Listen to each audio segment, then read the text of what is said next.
So guys, whenever you're doing your work, okay, always try to save it so that by mistake your phone gets off or something happen, or maybe battery low, you understand, you will not miss your work. So if you want to save your work, this is what you do. See, zoom out, can you see? Zoom in, zoom in, zoom out, zoom in, you understand? So you just zoom in. See the way I zoomed in? Zoom in like this. So you click here,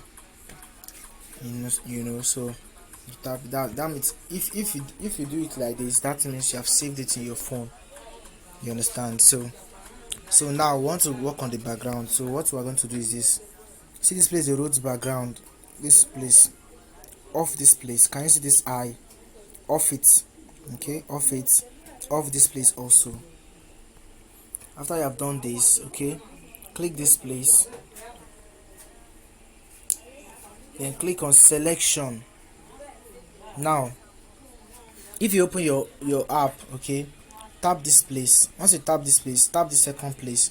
Make sure your own is in 37, this tolerance. Make sure your tolerance is in 37, just the way mine is. Then see the place they wrote sample one layer, sample one layer. It should be in all sample all layers. Can you see?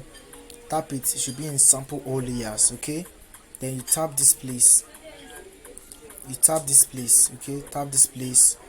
Make sure it's in 37, the tolerance should be in 37, and it should be in sample all areas.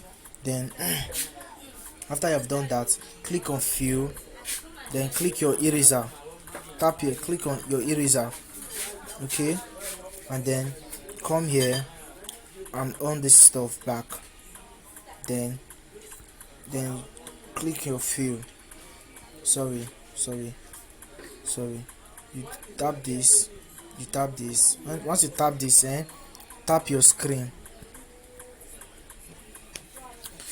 So I don't know if you can see the difference. Can you see this stuff? Can you see how it is now? Let me stop this thing. Can you see that there's no, you understand? Check, you see the difference. So once you tap selection, tap this place, and then tap any place in the picture like this. Tap it. Now can you see? Not inside the picture, outside. So after you have done this, you click on fill, then on this place. Once you on this thing, make sure this thing is showing the way it's showing like this, then you tap it. Can you see? So now we have gotten our transparent background. We have successfully removed the background. So we'll save it. So if it saves like this, can you see that it's saved like this? If it's appearing the way it's appearing like this, please know that your work has not been well saved. Because if you check your gallery, that's what it will show. So most times I just click on select and then tap any part of the picture, then I'll just cancel it, then save it again, then to just save. You understand? So that's how to do it. So I've gotten our transparent picture. So let's go and import another different picture from our gallery as our background, so that we can change the background and put a very nice one.